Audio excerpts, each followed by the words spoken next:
रोगीर शरीर saline pipe माध्यम अनावश्यक रक्तस्राव होबार संभावना थाए जहाँ वर्तमान समय एक साधारण समस्या भाव उपनीत होइछि।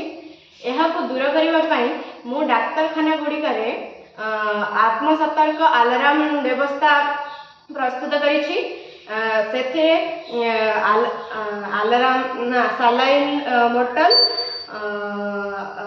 मुवेबल नॉब बैटरी स्विच एवं बजर इत्यादि व्यवहार करा जायछि।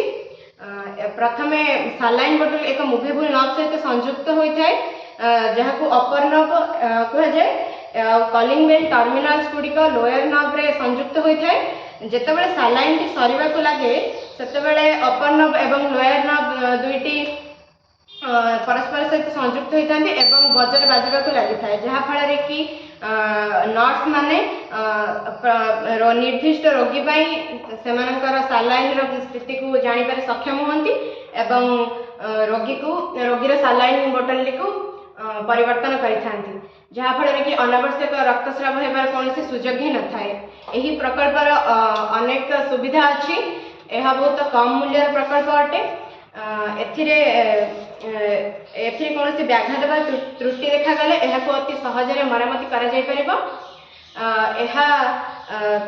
नर्स मानक सेमानक कार्य करिबारे सहायता प्रदान करिबो एवं अल्प संख्यक नर्स बहुत संख्यक रोगी मानक तदारख करि परिबे। कौनसी संपर्कीय रोगी मानकर से राति अनिद्रा होई सेमानकर तदारख करिबार कौनसी आवश्यकता ही नहीं।